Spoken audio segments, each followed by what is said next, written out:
Chapter 27 of Oscar Wilde, His Life and Confessions. This recording is in the public domain.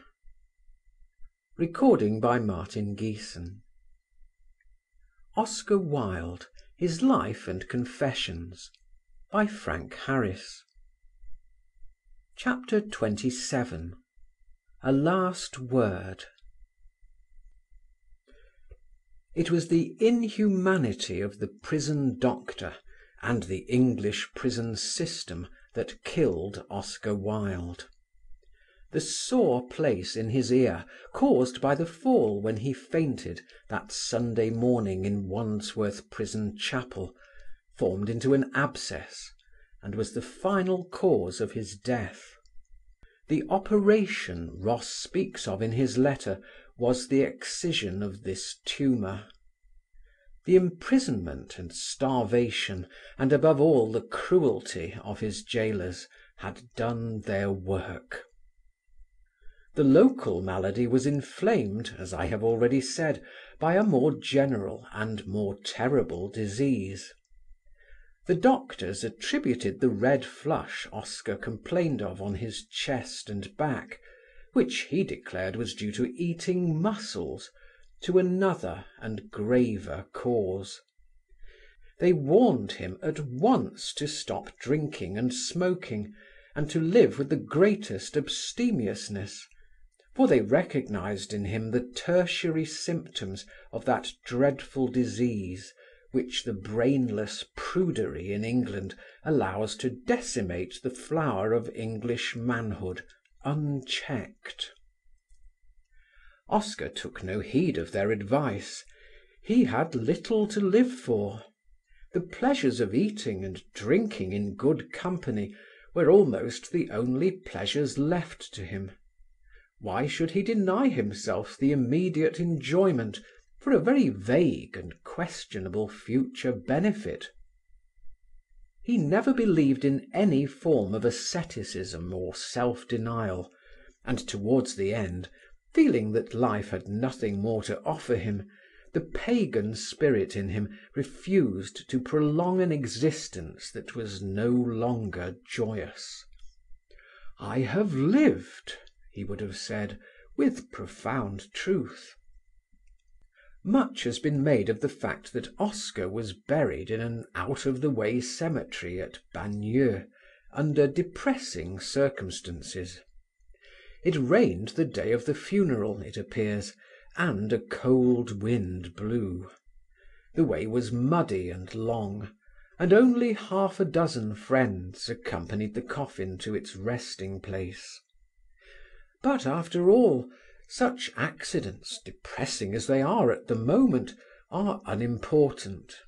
The dead clay knows nothing of our feelings, and whether it is borne to the grave in pompous procession and laid to rest in a great abbey amid the mourning of a nation, or tossed as dust to the wind, is a matter of utter indifference. Heine's verse holds the supreme consolation. Immerhin mich wird umgeben Gottes Himmel, dort wie hier, und wie Totenlampen schweben nachts die Sterne über mir. Reader's translation. After all, God's heaven will encircle me, there as here, and like burial lamps the stars at night will hang shining over me. Oscar Wilde's work was over, his gift to the world completed, years before.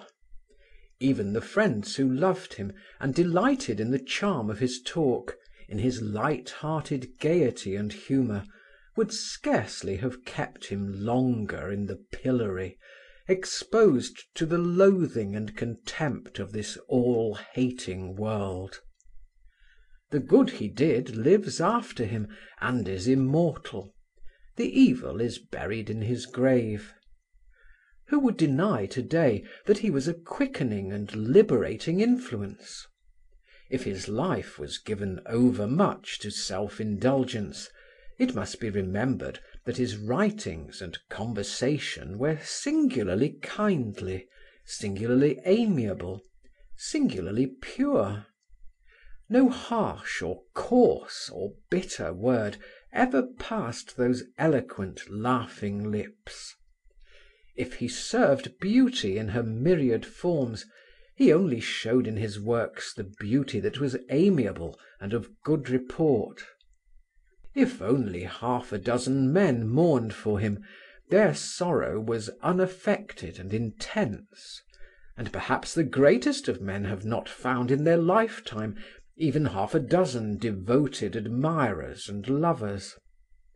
It is well with our friend, we say. At any rate, he was not forced to drink the bitter lees of a suffering and dishonourable old age. Death was merciful to him. My task is finished. I don't think anyone will doubt that I have done it in a reverent spirit, telling the truth as I see it, from the beginning to the end, and hiding or omitting as little as might be of what ought to be told. Yet when I come to the parting, I am painfully conscious that I have not done Oscar Wilde justice, that some fault or other in me has led me to dwell too much on his faults and failings, and grudged praise to his soul-subduing charm and the incomparable sweetness and gaiety of his nature. Let me now make amends. When to the sessions of sad memory I summon up the spirits of those whom I have met in the world and loved, men famous and men of unfulfilled renown, I miss no one so much as I miss Oscar Wilde. I would rather spend an evening with him than with Renan or Carlyle or Verlaine or Dick Burton or Davidson. I would rather have him back now than almost anyone I have ever met.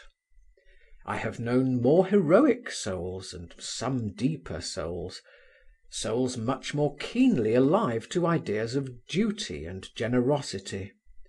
But I have known no more charming, no more quickening, no more delightful spirit. This may be my shortcoming. It may be that I prize humour and good humour and eloquent or poetic speech, the artist qualities, more than goodness or loyalty or manliness, and so overestimate things amiable. But the lovable and joyous things are to me the priceless things, and the most charming man I have ever met was assuredly Oscar Wilde. I do not believe that in all the realms of death there is a more fascinating or delightful companion. One last word on Oscar Wilde's place in English literature. In the course of the narrative I have indicated sufficiently, I think, the value and importance of his work. He will live with Congreve and with Sheridan as the wittiest and most humorous of all our playwrights. The Importance of Being Earnest has its own place among the best of English comedies. But Oscar Wilde has done better work than Congreve or Sheridan. He is a master not only of the smiles, but of the tears of men.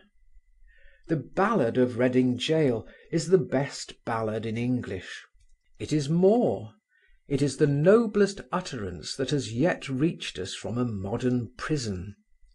The only high utterance, indeed, that has ever come from that underworld of man's hatred and man's inhumanity. In it, and by the Spirit of Jesus which breathes through it, Oscar Wilde has done much, not only to reform English prisons, but to abolish them altogether, for they are as degrading to the intelligence as they are harmful to the soul. What gaoler and what gaol could do anything but evil to the author of such a verse as this?